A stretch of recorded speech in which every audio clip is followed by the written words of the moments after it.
Olá, essa é a minha apresentação de recuperação de educação física abordando os sistemas do corpo humano. O corpo humano é formado por diversos sistemas e são sobre eles que irei falar hoje. Sistema muscular.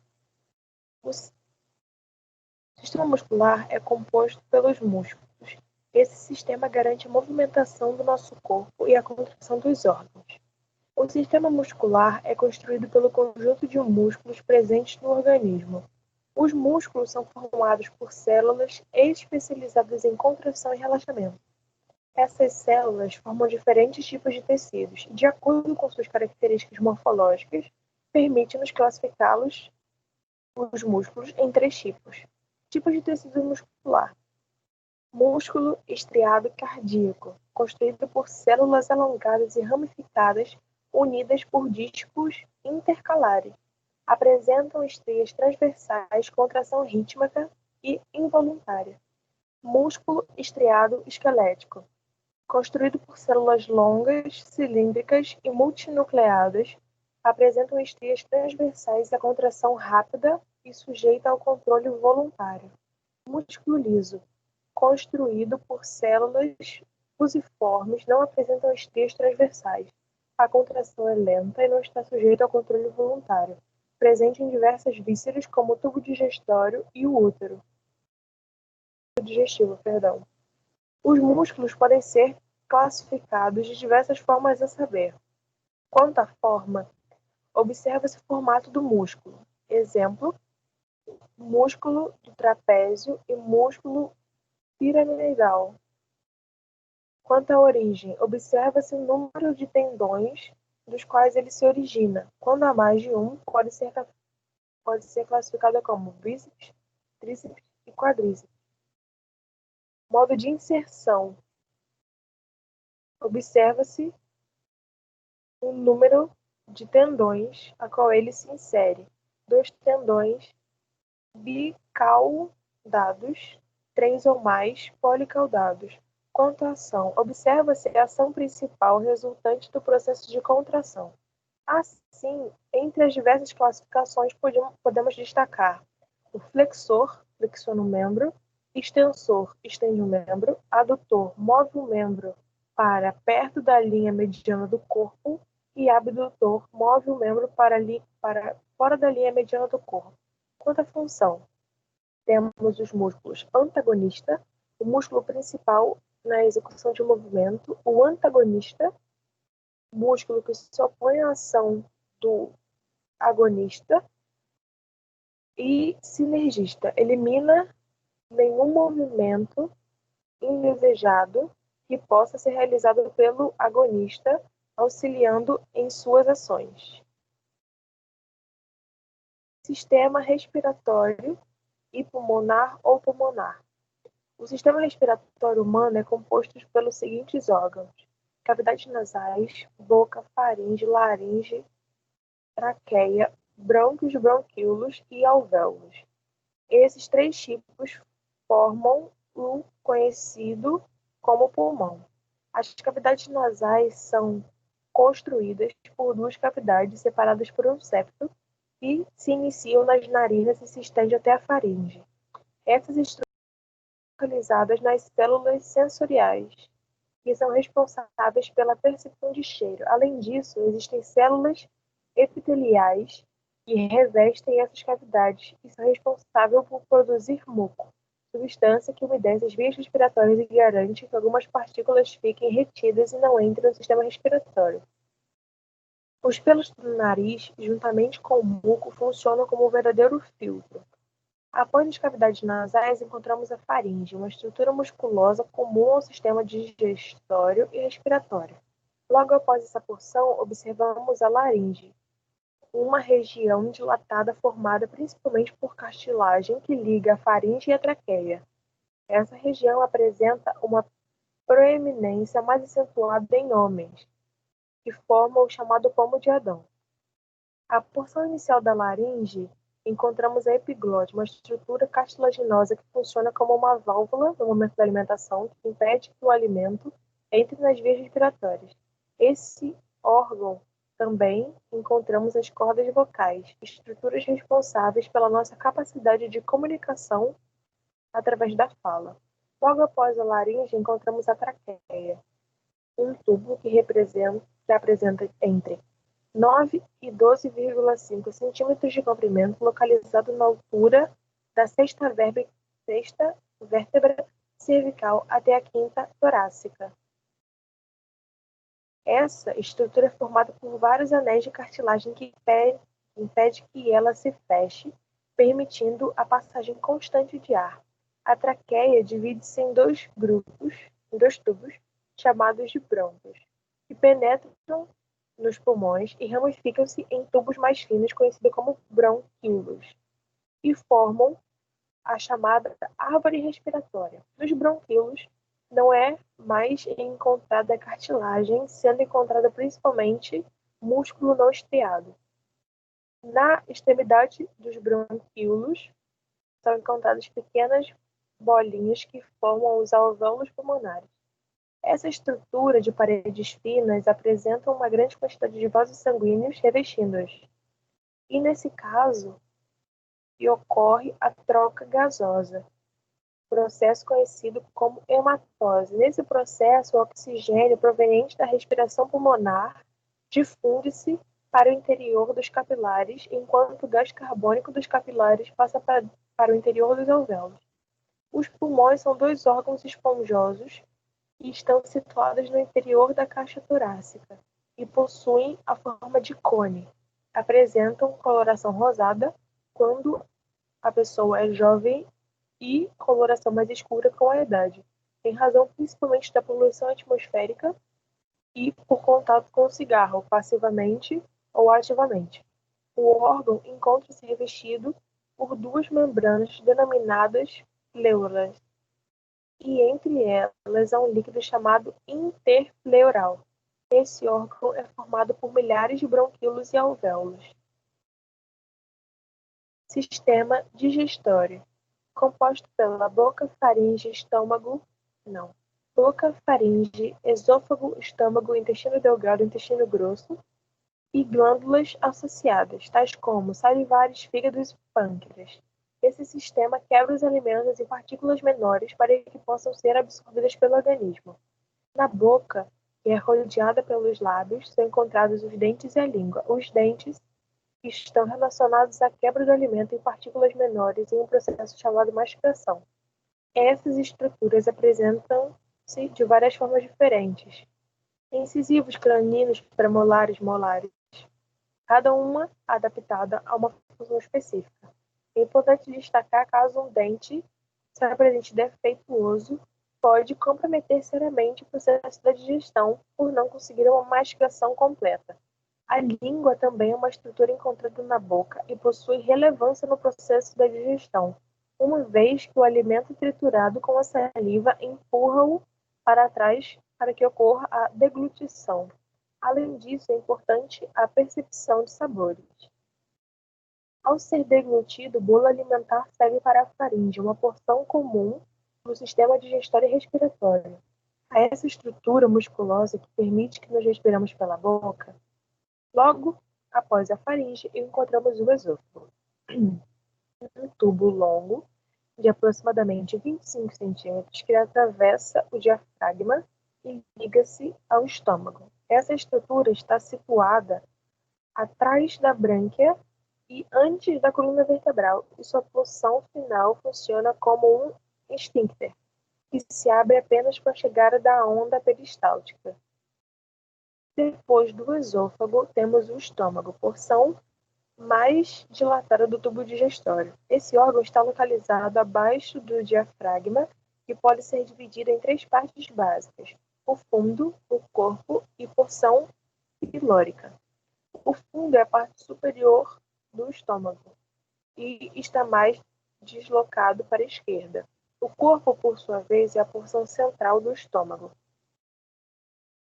Já a porção pilórica é a região final que está situada antes do local de junção desse órgão com o duodeno.